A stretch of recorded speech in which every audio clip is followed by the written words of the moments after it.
Ya, pemirsa, BP Tapera mencatat jumlah rumah yang telah disalurkan melalui fasilitas likuiditas pembiayaan perumahan atau FLPP meningkat signifikan hingga 12 kali lipat di sepanjang kuartal 1 tahun 2025. Dan peningkatan tersebut menjadikan BP Tapera meningkatkan target penyaluran FLPP sampai dengan akhir tahun ini.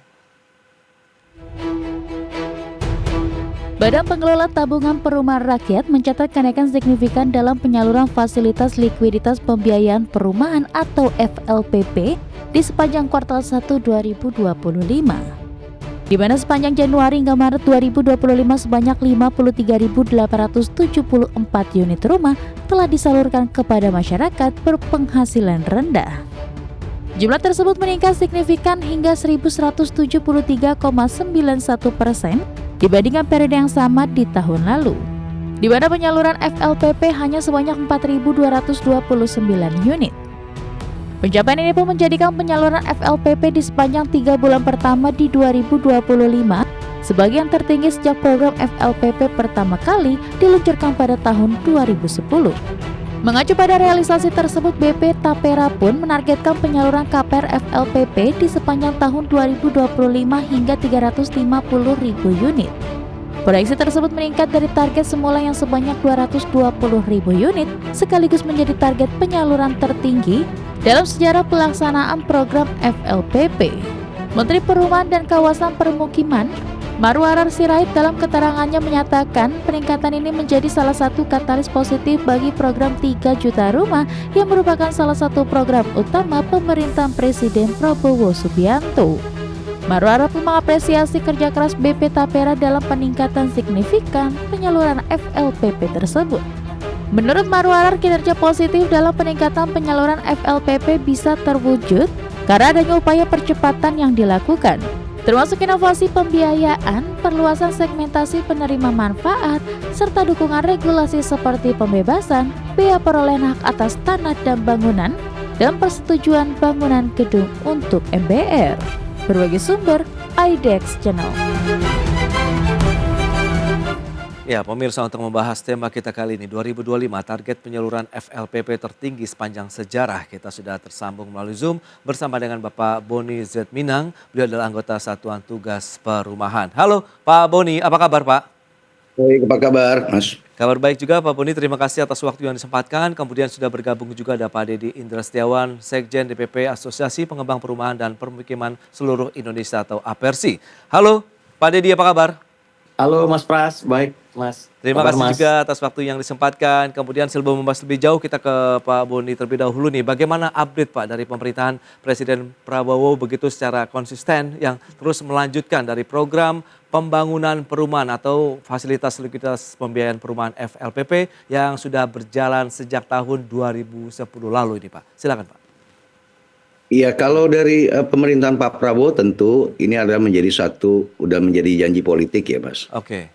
Lahirkannya Kementerian Perumahan kembali, dan karena FLPP ini adalah program yang sudah 10 tahun tentu akan ditingkatkan. Ini kan untuk memecahkan masalah backlog yang kita alami sekarang. Jadi Presiden tetap komit ya, kami juga Satgas yang dipimpin oleh Pak Hasim secara terus-menerus dan berkala untuk berdialog dengan para pengembang, dengan Pak Menteri, dan memberikan jalan jika ada hal-hal lain karena pembiayaan ini juga kita jangan bergantung dengan FLPP kan begitu. Oke. Pemerintah Pak Prabowo sudah jelas itu menjadi janji politik itu. Oke, lantas bagaimana dengan capaian program FLPP sejak awal masa pemerintahan Presiden Prabowo sampai dengan saat ini juga nih Pak? Iya, memang agak terlambat di awal karena teman-teman juga harus pahami karena ini kan pemerintahan baru Pak ya. Oke. Udah pemerintahan baru, kementeriannya baru. Jadi kita ada waktu untuk merevisi anggaran di bulan Oktober, November, Desember. Dan di Januari begitu memang Pak Menterinya juga sangat aktif untuk melobi ya kepada pihak BI, Kementerian Keuangan untuk ditambahkan unitnya, jumlahnya. Jadi yang dahulu mungkin 220.000, kita harus mengupayakan untuk menaikkan volume pembiayaannya. Seperti itu. Baik, baik. Nah, sekarang kita ke Pak Dedi nih. Persi melihat dari sisi Anda seperti apa review konsistensi program FLPP begitu sejak tahun 2010 lalu sampai dengan saat ini. Apakah memang sudah sesuai harapan begitu atau bagaimana, Pak? Makasih Mas Pras. Jadi dari tahun 2010 itu kurang lebih 1,6 juta rumah yang sudah terrealisasikan dari program FLPP. Kalau anggaran itu sekitar 151 triliun lebih anggaran yang sudah digelontorkan pemerintah. Ini sebenarnya kalau lihat dari pemerintah 2010 itu Pak SBY ke Pak Jokowi ke Pak Prabowo, ini luar biasa sebenarnya komitmen dari pemerintahan sebelumnya dan sekarang, apalagi yang terutama yang sekarang merupakan program janji politik Pak Prabowo dengan 3 juta rumah. Kami di Asosiasi Apersi menyambut program tersebut dan kami menunggu kemudahan regulasi sehingga kami dapat kami merealisasikan dan menyediakan rumah-rumah bagi masyarakat MBR, Mas Pras. Oke. Seperti itu, Mas. Nah, tantangan Kami ada apa saja optimis, Mas. yang mungkin masih dihadapi pelaku usaha properti begitu dalam upaya mendukung program FLPP selama ini nih, Pak Dedi? Tantangannya ya sebenarnya masih di perizinan. Kalau perizinan, kalau boleh kita katakan bahwa perizinan itu dari awal sampai nanti akhir itu hampir memakan waktu 1 tahun di setiap daerah. Nah, terutama kita mulai dari OSS terus masuk. Nah, apalagi nanti ada yang izin baru nih terkait AMDAL nih, kita masih menunggu nih izin-izin terbaru yang penyesuaian izin-izin peraturan-peraturan terbaru. Kalau kami berpikir kenapa nggak untuk program FLPP ini ada penyederhanaan izin, jadi lebih dikasih relaksasi lah seperti itu. Kalau syukur-syukur program FLPP dijadikan PSN, Mas Pras. Jadi Oke. ada suatu khusus lah, relaksasi khusus. Karena ini kan khusus buat masyarakat berpenghasilan rendah, masyarakat Indonesia. Terutama tadi kata Baik. Pak Boni untuk mengurangi backlog ini seperti itu. Iya, iya. Nah, dengan beragam tantangan tadi yang sudah disampaikan begitu dari sisi pengembang Apersi khususnya, Pak Boni, lantas bagaimana upaya-upaya yang sudah dilakukan selama ini dari Satgas Perumahan sendiri? Karena tadi perizinan ini masih menjadi tantangan tersendiri. Tapi kita akan bahas di segmen berikutnya, Pak Boni dan juga Pak Dedi. Kita akan jeda dulu sebentar ya. Dan pemirsa, kami akan segera kembali usai pariwara berikut ini.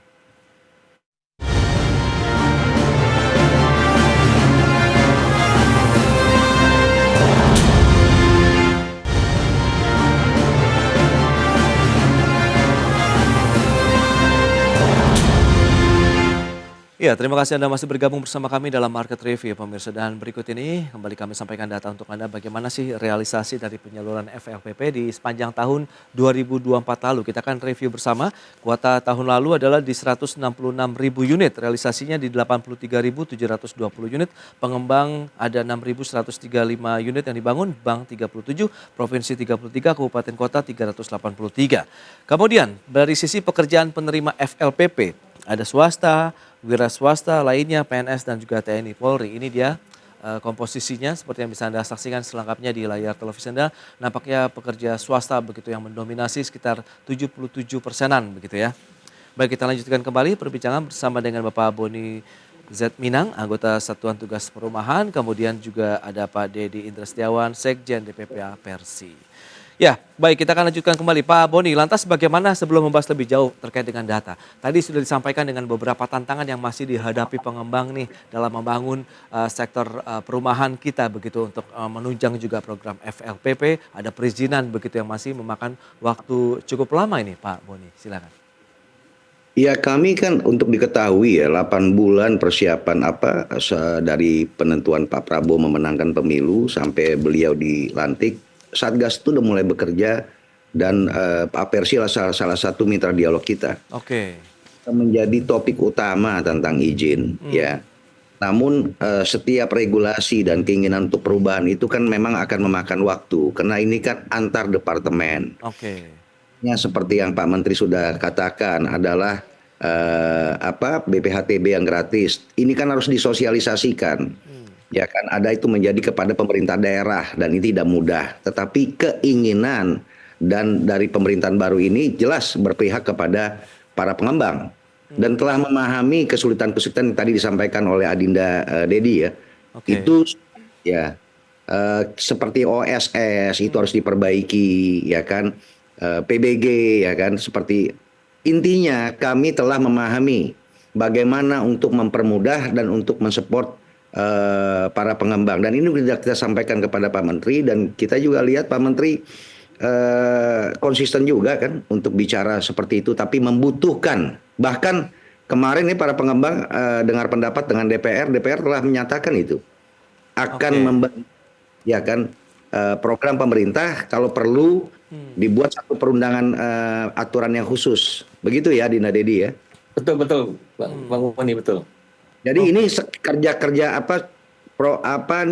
sangat kooperatif lah. Ya, Dan DPR dan kami di belakang ya, Satgas juga terus bisa memberikan kontribusi, kami akan memberikan pikiran dan usulan-usulan yang berpihak kepada para pengembang.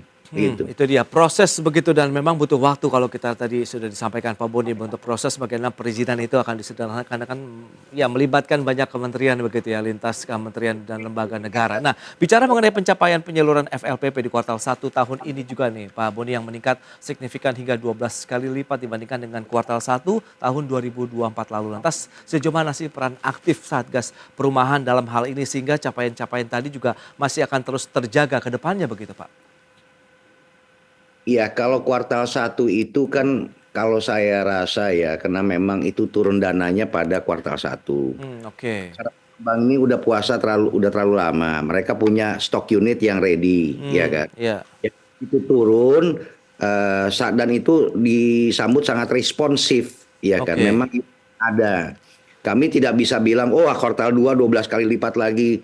Ini enggak. Ini kan cuman jumlah pada kuartal 1 yang kebetulan para pengembang memiliki unit. Begitu ya Dina Dedi ya. Betul Bang Boni, betul. Karena kalau pembiayaan dananya tuh sudah dari 220.000 akan dinaikkan menjadi 350.000. Nah, tinggal kesiapan dari para pengembang untuk menyediakan, dan para calon penerimanya kan juga sudah ngantri itu. Oke. Jadi saya juga harap nanti para pengembang di kuartal 2, 3, dan 4 itu ya terus ya kan bisa mengimbangi, dan pemerintah juga, kami ya juga nggak mau bergantung pada FLPP gitu loh Pak. Oke, baik. Nah, lantas bagaimana kesiapan dari pengembang sendiri Pak Denny? Tadi sudah disampaikan Pak Boni begitu, karena memang ini nampaknya ya sudah sinkronisasinya sudah mulai jelas begitu. Lantas kalau dari kesiapan pengembangnya untuk menyediakan fasilitas atau unit rumahnya sendiri seperti apa nih Pak Denny? Benar tadi yang dikatakan Kanda Boni, bahwa memang lonjakan di kuartal pertama ini dampak dari kami yang punya stok rumah, stok SP3K, karena 2024 itu kan kuotanya habis, terbatas. Jadi kami punya, begitu anggaran turun itu langsung kita semua realisasi, perbankan langsung realisasi. Nah, di kuartal kedua ini kami pengembang tetap membangun sesuai dengan lahan yang kami punya, Mas Pras. Hanya saja terkendala terkait kemampuan belinya ini. Ini kita kemarin beberapa kali kita mencoba mendorong adanya relaksasi terkait korban-korban pinjol, paylater. Ke Pak Menteri juga sudah membantu kami memediasikan dengan atau membicarakan dengan OJK seperti itu. Tapi sampai hari ini memang langkah tersebut belum sesuai harapan kami ya. Harapan kami itu mungkin masyarakat yang masalah pinjol atau payletternya di bawah 1 juta itu dikesampingkan lah yang buat ember, karena ini membuka pasar kami lebih luas lagi. Dan kami juga terima kasih kemarin Pak Menteri sudah mengeluarkan permen terbaru terkait batasan penghasilan. Tapi saya agak kritisi karena pada saat bikin batasan penghasilan ada belum dilihat terkait UMK, khususnya UMK Karawang itu kan dia hanya sampai 10 juta. Berarti kalau 10 juta orang yang suami istri di Kabupaten Karawang itu mereka nggak bisa ngambil rumah subsidi karena UMR-nya sudah 11 juta kalau mereka join income. Seperti itu Mas Pras. Jadi memang kami akan membangun. Tapi kan kami meminta kepada pemerintah ada relaksasi terkait korban-korban pinjol segala macam. Kemudian juga kami memohon ke perbankan nih proses pemberian KPR-nya mohon agak diperlunak terkait MBR. Ada perlakuan khusus lah seperti itu Mas Pras, agar masyarakat bisa menerima manfaat dari MBR tersebut. Baik. Nah, lantas Pak Boni, kalau kita bicara mengenai kesiapan-kesiapan daerah, kemudian bagaimana juga tadi ada perbedaan dari UMK begitu yang ternyata lebih tinggi dibandingkan dengan daerah lainnya, apakah ini juga nanti akan ada upaya penyesuaian atau bagaimana? Berarti mengingat ada kesetaraan begitu biar sama-sama bisa mendapatkan hak yang sama begitu untuk bisa mendapatkan rumah yang layak huni begitu Pak Boni. Ya tentulah. Jadi kami kan di sini kan bayangkan sudah berapa hampir 10 tahun lebih kementerian ini tidak ada. Oke. Jadi kementeriannya itu juga membutuhkan waktu untuk beradaptasi dalam internal organisasi kementeriannya, kan Iya. begitu. Bagaimana mereka bisa selaras dengan keinginan para pengembang, ya kan. Dan kami juga harus pemerintah juga harus mensosialisasi antar peraturan pusat dan daerah, ya kan. Yang penting keinginan itu ada. Dengan dinaikannya menteri itu dari sampai 14 juta ya Dinda ya. Betul, betul. Nah, disinilah setiap kebijakan pasti ada tantangannya. Bagaimana menselaraskan seperti yang tadi Adinda ucapkan bahwa di Kerawang itu sampai 10 juta. Oke. Tapi kita heading to the right direction lah. Apapun yang dibutuhkan. Ini kan bukan masalah dalam semalam, ya kan. Tetapi keinginan itu ada. Berdialognya kan sudah berapa kali ya Pak Menteri bertemu dengan para pengembang, ya kan. Kami juga Satgas ya mensupport, kami mendengarkan dan kami senang ini ada dialog yang Menteri minta para pengembang diakomodir lah ya. Iya, oke. Jadi secara perlahan Mas, itu pasti ke arah sana gitu.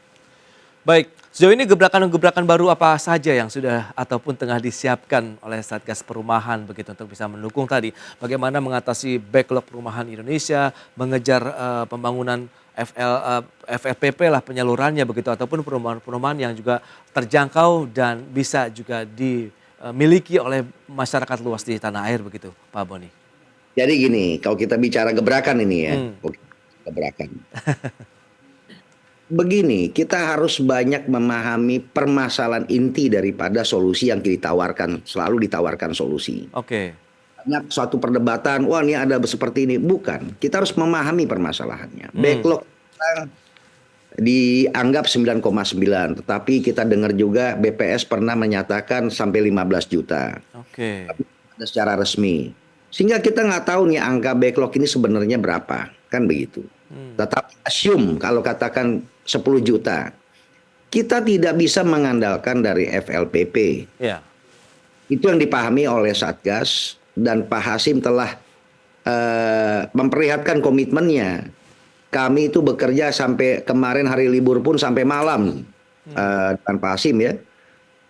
Bagaimana mencarikan alternatif pembiayaan gitu. Oke. Jadi PP ini adalah fasilitas likuiditas pembiayaan perumahan yang sumbernya adalah 75% dari APBN.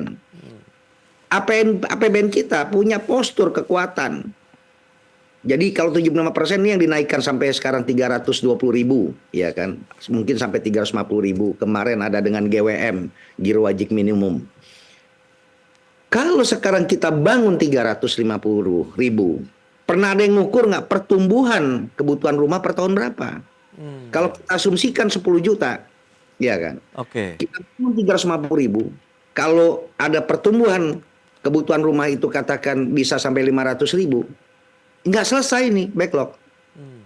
Nggak pernah selesai. Nah, Satgas, ya kan, Pak Hasim ini kan pengusaha, ya kan. Saya juga backgroundnya pengusaha. Kita diskusikan sesuatu yang tidak pernah dipikirkan inti permasalahan. Itu yang kita baca. Nah, kalau tadi bicara gebrakan, apa gebrakannya? Nah, inilah yang kita sekarang mencoba Pak Hasim merumuskan. Harus ada alternatif. Katakan kita bisa minta kepada Danantara, ya kan, karena itu keuntungan BUMN. Oke. Ya. Bagaimana sekarang Danantara bisa melakukan placement kepada perbankan, ya kan, dengan bunga murah atau kalau perlu 0%. Sebab bukan bank tidak ada likuiditas, Mas. Bank menerima uang likuiditas dari deposan itu katakan 4%. Nah, kalau kita memberikan relaksasi terhadap bunga, 5%, bank tidak bisa. Dia rugi, kan gitu. Disitulah bank meminta likuiditas, itu yang kita sebut FLPP. Tapi pemerintah dari dana APBN ada keterbatasan dari Oke. postur APBN, sehingga Satgas secara maraton, ya apalagi Pak Prabowo bertekad itu dengan tidak ada naila-naila itu masalah rumah yang gubuk ya. Ya kami ekstra kerja keras dalam memikirkan alternatif pembiayaannya, Mas. Salah satunya tadi dari Danantara. Dan ada 4, tapi saya bisa sebutkan di sini ya. Oke. Karena kita nggak mau nanti kita sebutkan, loh mana nih janjinya? Komit. Ya, ya. Ini tidak bisa bergantung terhadap APBN. Salah satunya bagaimana Danantara bisa melakukan placement kepada perbankan dengan bunga rendah. Nah, hari ini juga ada rapat di Istana kalau nggak salah ya, dengan Menteri Keuangan dan BI ya. Dan ini Presiden komit kok. Ini buat 350.000, mungkin akan ditambahin lagi. Jika apa yang sedang dikerjakan oleh Satgas ini, yang tadi dibilang gebrakan, ini berhasil, ini harus lebih di atas 500.000, Mas. Harus lebih di atas 500.000. Kalau komitmen kita ingin menyelesaikan backlog. Iya, iya. Kalau di bawah 500.000 itu yang saya katakan. Kita bangun 350.000, pertumbuhan kebutuhannya 500.000. Kapan selesai, Mas? Jadi kalau pemerintah punya satu metode, ya kan, dalam alternatif pembiayaan, katakan 1 juta aja katakan, atau 800.000, sehingga pemerintahan sekarang ini bisa mendeklar, oh dalam 15 tahun, ya dengan asumsi backlog 10 juta ya, dalam 15 tahun backlog ini selesai, gitu loh. Jadi itu. Baik, baik, ya, ya. Lantas Pak Dedi, bagaimana dengan tadi upaya-upaya yang sudah dilakukan begitu ya, inovasi-inovasi baru, gebrakan-gebrakan baru yang tengah disiapkan juga oleh Satgas Perumahan begitu, sehingga ada membangunlah optimisme, percaya diri para pengembang begitu untuk sektor properti Indonesia untuk bisa mendukung terus pembangunan perumahan bagi masyarakat luas, bagi mereka yang bisa mendapatkan melalui fasilitas FLPP ataupun tadi non FLPP yang tengah digodok juga ataupun tengah digarap juga oleh pemerintah khususnya dari Satgas Perumahan ini Pak Dedi. Makasih Mas Pras. Jadi memang kami di Apersi beberapa kali ikut rapat dengan Satgas, Ketua Umum kami Pak Jun selalu ikut rapat. Jadi memang kami paham gebrakan-gebrakan luar biasa dari Satgas Perumahan ini, dan kami di asosiasi dan khusus anggota Apersi itu punya tingkat optimisme lah. Di tahun ini perumahan ini jadi lebih baik lah, terutama kuotanya alhamdulillah sudah menjadi 350.000 yang konon katanya nanti kalau tercapai ditingkatkan menjadi 420.000. Ini jadi suatu harapan terbaru buat kami, dan kami di Apersi siap menyediakan perumahan tersebut, dan kami hanya meminta kepada pemerintah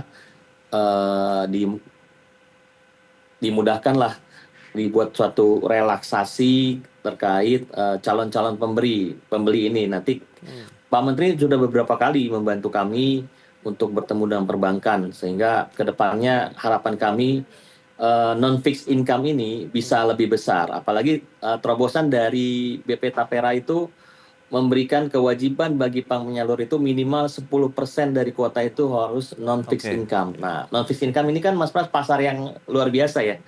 Dibeli ruang buat non-fixed income untuk mengambil rumah MBR. Nah, harapan kami ditambah lagi terus relaksasi buat kami sebagai pengembang lah. Baik, itu dia beberapa harapan yang sudah disampaikan pengembang, kemudian beragam upaya yang sudah terus-menerus dilakukan juga oleh Satgas Perumahan. Semoga nanti bisa mencapai satu titik temu untuk bisa mengentaskan lagi bagaimana upaya dari sisi backlog perumahan Indonesia bisa segera teratasi ke depannya. Baik Pak Boni, Pak Dedi, terima kasih banyak atas waktu yang disempatkan, kemudian update dan informasi yang sudah diberikan kepada pemirsa pada hari ini. Selamat melanjutkan aktivitas Anda kembali. Salam sehat, sampai berjumpa kembali Pak Boni, Pak Dedi, terima kasih. Mas Edi, makasih. Baik pemirsa, 1 jam sudah saya menemani Anda dalam Market Review, dan perbaharui terus informasi Anda hanya di IDX Channel, your trustworthy and comprehensive investment reference. Karena urusan masa depan harus terdepan, aku investor saham. Ya, saya Prasetyo Wibowo beserta seluruh kerabat kerja yang bertugas pamit undur diri. Terima kasih, sampai jumpa.